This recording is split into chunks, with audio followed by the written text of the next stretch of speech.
Question में देखिए 9 number क्या है, दो वृत्तों की त्रिज्या दी है 8 सेंटीमीटर 6 सेंटीमीटर, तो उस वृत्त का क्षेत्रफल निकालना है जो इन दोनों वृत्तों के क्षेत्रफल का योग है, तो उसकी त्रिज्या निकालना है। एक और है था इसमें कि 19 सेंटीमीटर और 9 सेंटीमीटर था ना, तो नए वृत्त की त्रिज्या निकाला था, लेकिन उसमें क्या था, परिधियों का योगफल था बराबर, मतलब कि परिधि का योगफल रहेगा। तो आपको कुछ नहीं करना है, देखिए इस तरीके से बनाना है 2πr1 प्लस 2πr2, इस तरीके से नए वृत्त की परिधि 2π से 2π कट गया, r बराबर r1 प्लस r2, यानी ये वाला ट्रिक याद कर सकते हो।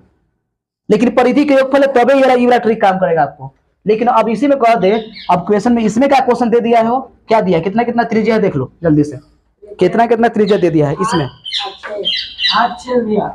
कितना कितना त्रिज्या है 8 और 6। चलिए तो इसको हम मिटाते हैं, इसलिए याद रखिएगा कि अगर परिधि का योगफल रहता है तो बस जोड़ देते हैं आसानी से, ठीक है। त्रिज्या को जोड़ दिया, नए वृत्त की त्रिज्या निकल गया, ठीक है। परिधि का योगफल था तब ना, अवृत्त क्षेत्रफल का योगफल है, कौन का योगफल है, मतलब मान लीजिए 1 कट्ठा जमीन, आइए 1 कट्ठा से कितना हो गया, 2 कट्ठा का जमीन हो गया, तो ये त्रिज्या इसमें कितना है जल्दी बोलो, 8 है, इसमें 6 सेंटीमीटर, ठीक है। तो r1 हम मान लिया 8 सेंटीमीटर, r2 कितना सेंटीमीटर 6 सेंटीमीटर, तो नए वृत्त की परिधि निकालना है, सॉरी नए वृत्त की त्रिज्या निकालना है। लेकिन यहाँ क्षेत्रफल का योग बराबर है, इसका क्षेत्रफल, इन दोनों का क्षेत्रफल को जोड़ दीजिएगा ना,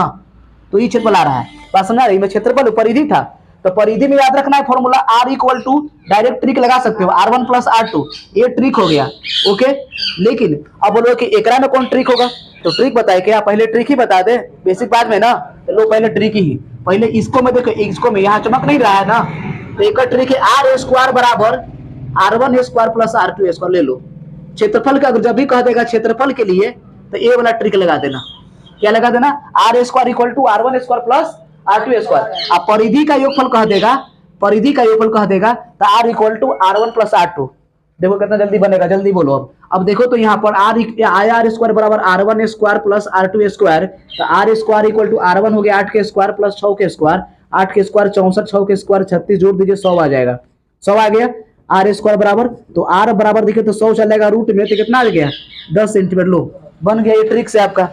बोलिए हो गया क्लियर। अब बेसिक से देखो, तो बेसिक से तो हम लोग ले ही लिए हैं शुरू में, ठीक है, बेसिक से इस वीडियो में कंप्लीट नहीं हुआ, लेकिन इसका सेकंड पार्ट में आएगा। माना कि नए वृत्त की